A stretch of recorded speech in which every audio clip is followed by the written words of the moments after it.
Halo saudara, kembali lagi bersama saya Evi Kartika dalam acara Bincang Velox.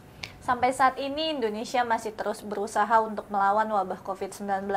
Berbagai langkah dan upaya sudah dilakukan oleh pemerintah untuk segera dapat menanggulangi perkembangan wabah COVID-19. Maka dari itu hari ini kami akan membahas terkait efektivitas penanganan wabah COVID-19.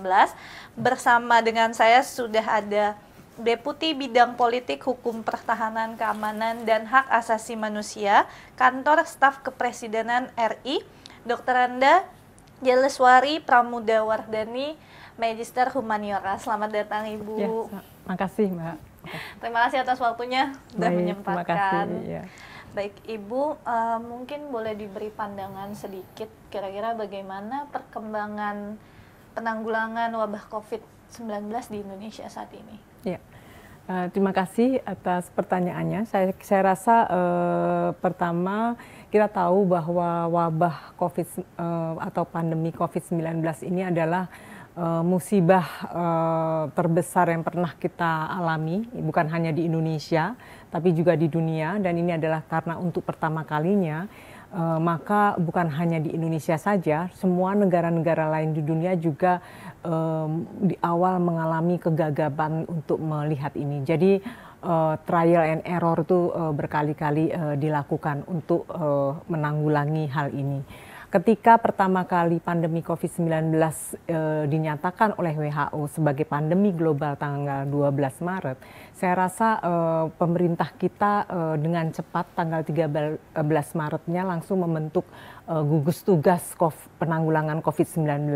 Dan kemudian hal itu juga diikuti juga oleh regulasi-regulasi yang terkait dengan bagaimana landasan hukum untuk berlakunya PSBB. Terus kemudian juga soal kedaruratan kesehatan dan lain-lain. Demikian juga dalam waktu yang bergulir tentang kedisiplinan, tentang bagaimana mengatur tentang kepatuhan masyarakat terhadap protokol kesehatan dan lain-lain, itu juga sudah diatur berdasarkan juga sanksi yang diterapkan. Dan ini berdasarkan Inpres 6 2020 dan sudah diadopsi oleh daerah, dan saya rasa itu berdasarkan perkada itu sudah 80%, dan ini menurut saya adalah sebuah perjalanan yang sangat menarik, karena sebetulnya bukan hanya pemerintah tetapi masyarakat bersama-sama kita menghadapi sebuah peristiwa yang bukan saja pertama kali terjadi, tetapi juga bagaimana menanggapinya, menghadapinya itu kita tidak bisa pakai satu atau dua jalan. Jadi kita memang harus kreatif untuk menghadapi ini untuk kebaikan bersama. Baik Ibu, kalau dilihat dari sisi hukum dan HAM, sudah tepatkah langkah-langkah yang diambil pemerintah selama ini? Ya, saya rasa kalau bilang sudah tepat atau belum, mungkin orang yang merasakan atau yang melihat itu juga penting untuk kita dengarkan. Tetapi dari sisi pemerintah, kami sebagai katakanlah ini kalau misalkan bicara soal HAM, kita ini sebagai duty of bearer, dan kemudian ada rights of holder yang rights holder yang menerima manfaat, ini juga merupakan hal perlu kita lihat juga. Misalnya kita dari pihak pemerintah selama ini juga melalui regulasi atau kebijakan yang diterbitkan itu sebetulnya regulasi itu merupakan panduan atau rujukan kita untuk menangani atau mengimplementasikan bagaimana kita melakukan mitigasi soal kesehatan, soal ekonomi, soal sosial, itu di berbagai lini kehidupan. Jadi upaya-upaya ini penting untuk dilihat bahwa pemerintah itu berpikir keras untuk bagaimana menangani pandemi COVID-19 ini tidak meluas, dan bagaimana keselamatan atau kesehatan masyarakat itu di atas segalanya. Seperti yang disampaikan oleh Presiden Jokowi bahwa keselamatan dan kesehatan masyarakat itu yang utama gitu.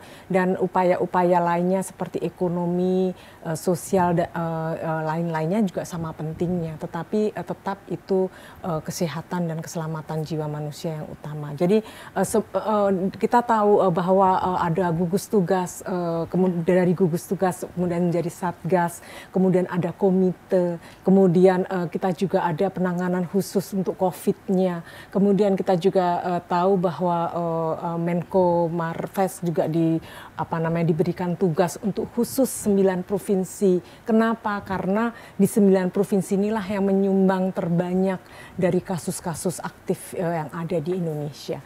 Jadi semua itu dilakukan, Mbak.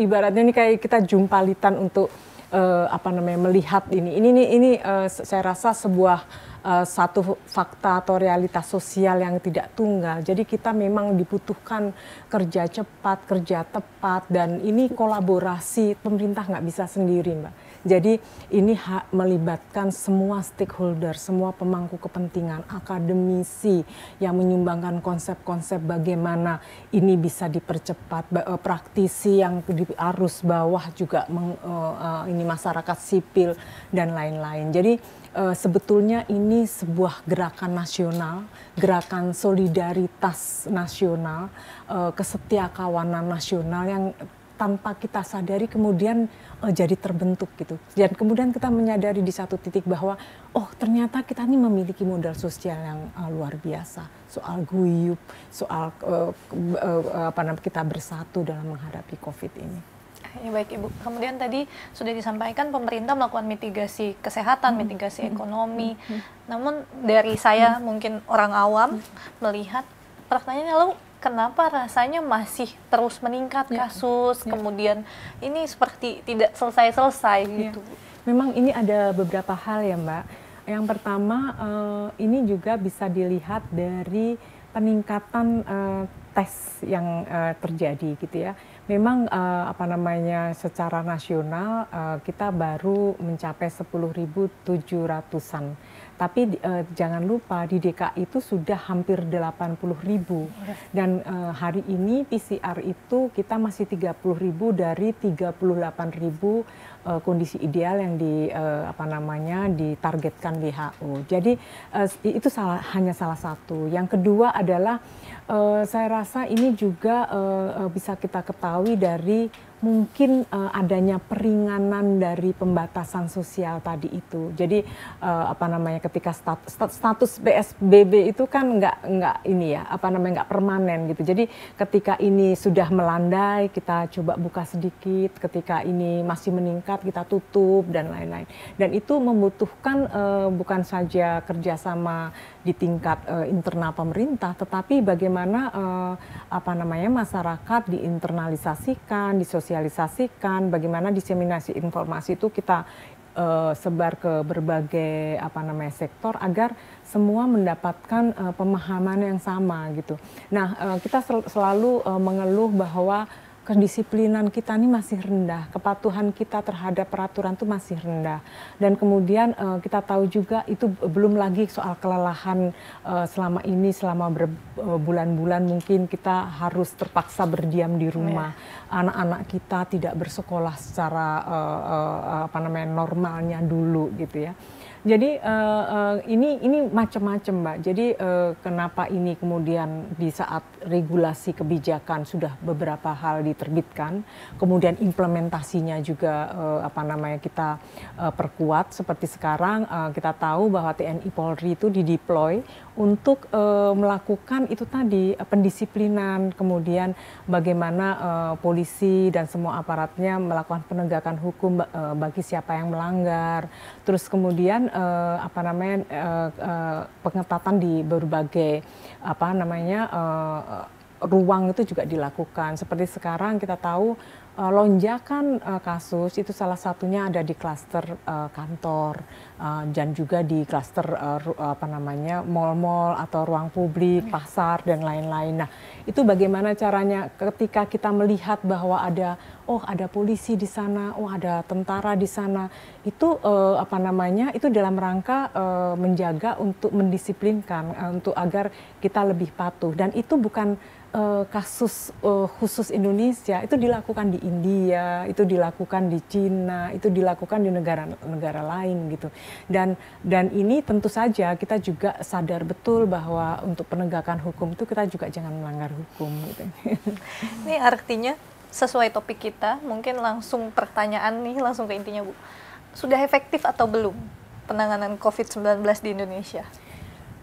Mungkin kalau bilang efektif, ya itu tadi, apa namanya, kita itu sangat subjektif untuk kita sampaikan ya. Tetapi paling tidak yang bisa saya sampaikan adalah upaya-upaya yang dilakukan pemerintah tuh begitu banyak. Bahkan itu dilakukan sejak awal ketika apa namanya, WHO langsung mengumumkan pandemi global. Jadi ketika itu 12 Maret, semua regulasi, ada 2-3 regulasi itu langsung muncul di bulan Maret juga. Bagaimana Perpu nomor 1 misalnya, kita diberikan ruang gerak yang bebas ruang yang bebas fiskal itu untuk menangani pandemi COVID misalnya. Kita mengalokasikan uang 700 triliun untuk penanganan COVID ini. Ini soal bantuan sosial, untuk insentif macam-macam. Jadi sebetulnya semua upaya sumber daya itu sudah kita tujukan ke sana gitu. Kita juga melakukan pembatasan-pembatasan. Kita juga tahu ketika pembatasan terjadi itu punya konsekuensi logis terhadap penurunan ekonomi misalnya seperti itu. Nah, itu gimana caranya agar satu menyeimbangkan keselamatan jiwa manusia yang utama itu dengan bagaimana masyarakat ini juga masih soal ekonominya juga masih tetap terjaga. Itu kan bukan perkara mudah. Ketika kita keselamatan, kesehatan gitu ya, itu otomatis soal ekonominya juga turun. Presiden itu sangat concern terhadap masyarakat yang paling bawah. Bagaimana dengan pembatasan-pembatasan ini mereka yang paling terdampak. Sehingga Presiden dalam rapat-rapat kepada kabinet kerjanya itu demikian tegas gitu, berkali-kali diucapkan kepada Presiden sebaiknya penyerapan harus terus terjadi gitu. Sampai hari ini per 12 September kalau nggak salah itu penyerapan mungkin hampir 40% dan semoga nanti di akhir tahun bisa sampai 90%. Dan ini mungkin penting juga untuk diketahui bersama bahwa mekanisme soal penyerapan anggaran, tentang bagaimana uang itu harus ditransfer ke daerah dan lain-lain, itu memang ada kerumitan-kerumitan dalam birokrasi yang kita terus-menerus untuk memperbaiki. Jadi kalau kembali lagi kepada pertanyaan Mbak, apakah efektif atau enggak, saya rasa kita sekarang ini selalu dalam proses untuk supaya ini efektif. Jadi mencari skema, mencari cara bagaimana dalam prosesnya ini apa yang terbaik. Pasti ada ini kok belum optimal ya. Ini kenapa konsekuensinya kok jadi seperti ini, kita perbaiki lagi dan lain-lain. Jadi memang kalau saya melihat dari berbagai pengalaman negara lain, Mbak, memang tidak ada satu jalan, nggak ada satu metode, nggak ada satu cara untuk menghadapi COVID-19 ini. Karena memang ini dibutuhkan betul-betul kolaborasi pemerintah dan masyarakat. Dan kita tahu kita pasti tidak bisa, kita sangat memahami kebutuhan masyarakat untuk ekonominya, kebutuhan masyarakat tentang gerak sosialnya, kebutuhan masyarakat tentang keselamatannya. Nah, kombinasi ini kan nggak mudah ketika kita mencoba untuk melihat bagaimana semuanya itu bisa terjaga dengan baik secara bersamaan gitu. Artinya dengan berat hati harus diakui memang belum optimal tapi masih terus diupayakan. Iya, sampai hari ini kita terus mengupayakan yang terbaik, Mbak. Kami semua ini bahkan WFH di kantor strategis di lingkaran istana misalnya, itu kami atur betul gitu. Diatur tuh dalam artian ketika ada hal-hal yang terkait dengan pelayanan publik yang urgent yang memungkinkan kami tidak bisa WFH, itu kami harus berlakukan protokol yang sangat ketat gitu. Selain tadi ya kita tahu 3M dan lain-lain itu, kita juga penting untuk selalu mengingatkan satu sama lain, karena ini memang sesuatu yang harus kita ingatkan terus-menerus, Mbak. Jadi walaupun regulasinya sudah ada, implementasi soal pengawasannya sudah ada, tapi itu tadi kita jangan lelah untuk terus-menerus saling mengingatkan. Baik, Ibu. Saya sempat baca di beberapa media online ada yang mengulas bahwa Indonesia sudah krisis kesehatan, krisis ekonomi, dan lain-lain, mungkin bisa disebut krisis multidimensional. Kemudian bagaimana kantor staf kepresidenan menanggapi keadaan ini? Maksudnya prediksi ke depannya akan menjadi seperti apa? Akankah menurun? Mungkin akan terus naik, dan sampai kapan mungkin? Ya. Memang betul bahwa kita akan menghadapi resesi ekonomi, dan selain itu juga kita menghadapi soal kesehatan juga, keselamatan jiwa dan lain-lain. Tapi saya melihat dari hasil pengalaman kami di kantor staf presiden, sejak awal adanya pandemik ini, Mbak, kami secara rutin itu berkonsultasi, berdialog, mendiskusikan ini dengan seluruh stakeholder yang ada. Tentu kami mendiskusikan ini, rapat ini dengan kawan-kawan di kementerian lembaga, baik pusat maupun daerah, tetapi kami juga mengundang secara khusus kawan-kawan pemuka agama, yang saya rasa misalnya kiai-kiai yang di pesantren itu juga bisa menjadi ujung tombak bagi misalnya bagaimana bantuan-bantuan itu juga bisa didistribusikan, karena mereka sebagai tokoh agama memiliki jejaring masyarakat yang luas. Itu selain memiliki kepercayaan, dipercaya oleh masyarakat, mereka juga menjadi aktor strategis untuk itu tadi membantu kami untuk melakukan kerja-kerja untuk masyarakat. Itu kedua juga masyarakat sipil. Itu kelompok disabilitas, kelompok perempuan, kelompok pegiat anti korupsi, pegiat HAM dan lain-lain, itu kita juga sapa untuk kita bersama-sama bagaimana di tengah kerja-kerja penanganan COVID yang juga melibatkan uang yang tidak sedikit, kita juga butuh diawasi dan lain-lain. Jadi kerjasama dengan masyarakat sipil itu buat kami itu suatu keharusan, sebuah keniscayaan, karena masyarakat sipil itu kan pertama ia dipercayai sebagai mewakili aspirasi masyarakat. Yang kedua, masyarakat sipil ini kan kawan-kawan ini kan juga menjadi pengawas aksi-aksi kegiatan strategis pemerintah, dan juga menjembatani antara masyarakat sipil dan antara masyarakat di bawah dengan kita semua, antara masyarakat dengan pemerintah gitu. Jadi kita sangat membutuhkan peran-peran strategis dari mitra dan kelompok strategis ini. Semua harus dirangkul, Mbak, karena kita tidak bisa menghadapi sendiri. Seperti yang saya sampaikan di depan, bahwa bencana ini adalah bencana nasional, bencana global, dan kita nggak bisa sendiri-sendiri, apalagi ego sektoral masih muncul gitu. Baik, Ibu, ini jadi pertanyaan untuk saya, Bu. Bagaimana posisi pemerintah? Di satu sisi masyarakat ingin cepat, tapi di saat ada kebijakan mulai keluar kontra, tapi begini gitu. Misalnya contoh PSBB atau ada wacana-wacana pelibatan ormas untuk untuk mendisiplinkan protokol kesehatan gitu. Kemudian bagaimana Ibu memandang ini? Ya, sebetulnya tergantung kita cara melihat ini ya, bagaimana peran dari organisasi massa ini, masyarakat ini, ormas-ormas ini dioptimalkan gitu ya.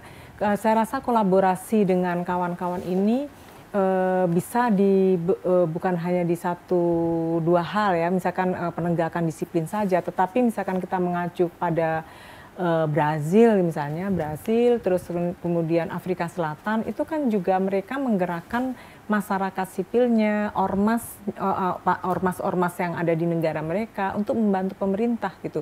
Misalkan di Brazil itu ada daerah-daerah kumuh gitu ya yang tidak bisa terjangkau oleh pemerintah karena apa namanya sangat luas gitu ya.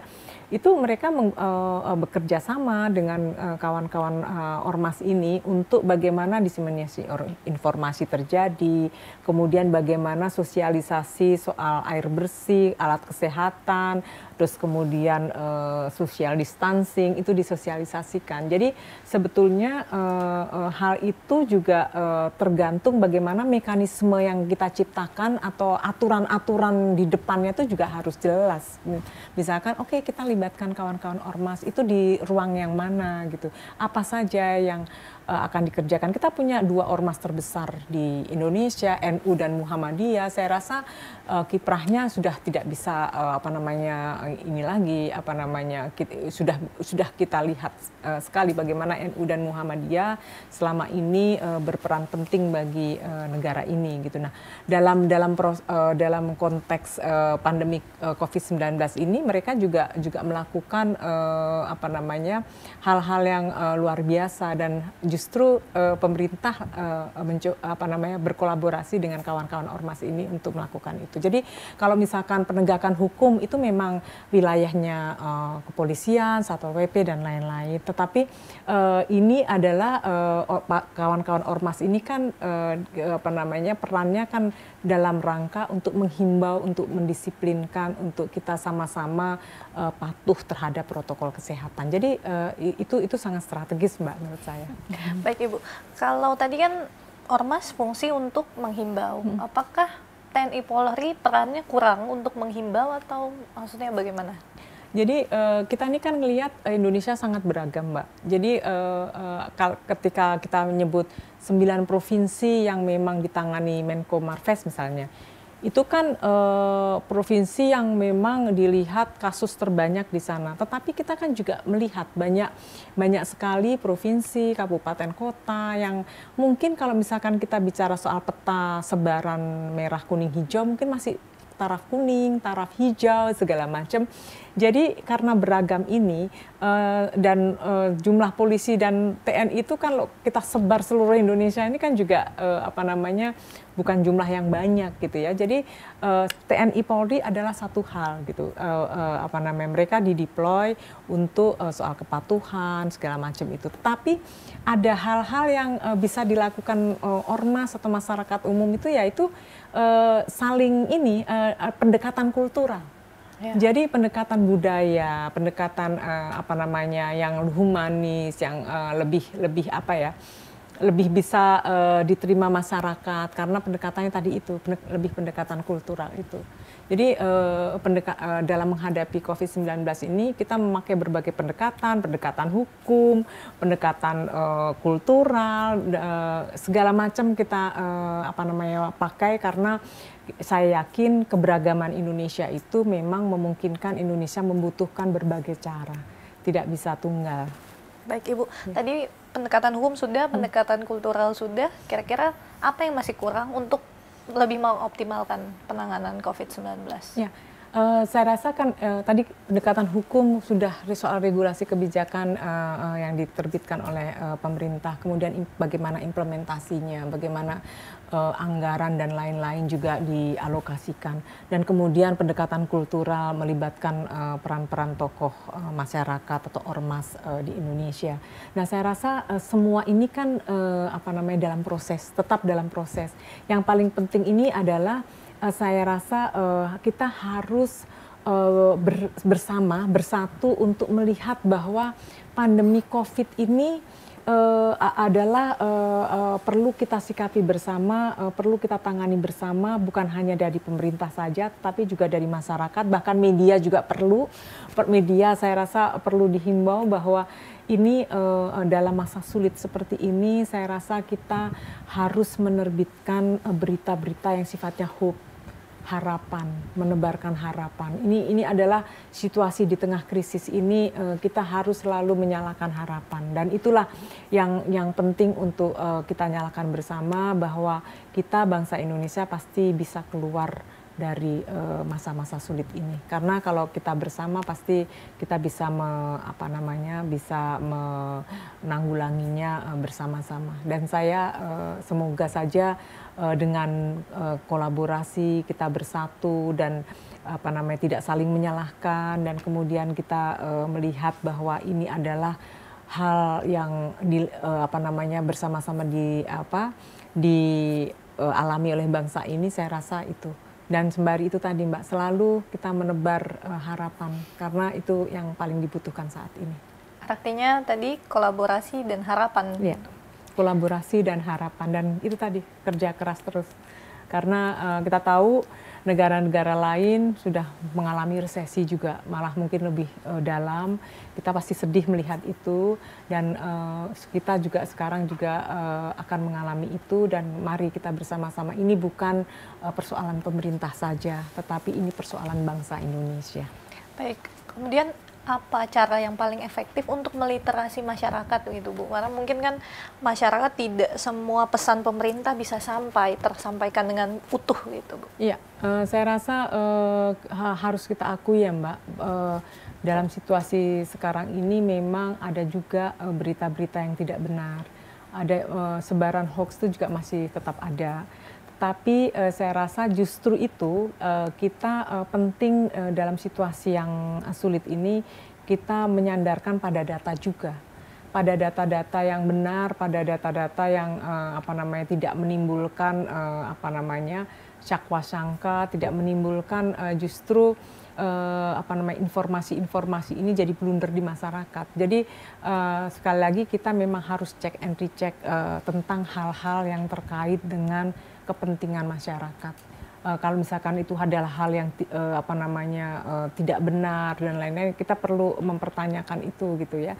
Kan pasti kan sebaran berita-berita itu kan kadang-kadang menantang kita, ini benar nggak sih? Dan cek recheck itu menjadi penting gitu. Jadi selain tadi kita sudah berkolaborasi, kita juga harus tetap menyalakan harapan. Kita juga tetap menyandarkan kepada akal sehat kita untuk melihat problem hari ini yang mungkin berat buat kita semua. Bukan hanya buat masyarakat, kita pemerintah juga berusaha untuk terus menangani ini dengan sebaik-baiknya. Baik Ibu, mungkin terakhir nih Bu, kesan pesan untuk masyarakat apa yang paling dibutuhkan untuk masyarakat saat ini, untuk diri kita masing-masing? Ya, saya rasa kepada masyarakat ya, saya rasa pemerintah akan selalu bersama-sama dengan masyarakat, dan mari kita hadapi pandemi COVID-19 ini dengan tetap semangat, tetap mematuhi protokol kesehatan. Kita ingat harus mencuci tangan, memakai masker, menjaga jarak, dan selalu mengingatkan kepada lingkungan sekitar kita. Dan satu lagi, kita harus yakin bahwa ini akan berlalu, dan mari kita bersatu untuk menghadapinya. Baik, terima kasih Ibu untuk info-infonya, semoga berguna. Baik, saudara, dapat kita simpulkan bahwa COVID-19 merupakan bencana nasional yang harus kita hadapi bersama. Jadi lebih baik kita bersatu untuk segera dapat melawan wabah COVID-19. Saya Evi Kartika, sampai jumpa dalam Bincang Velog selanjutnya.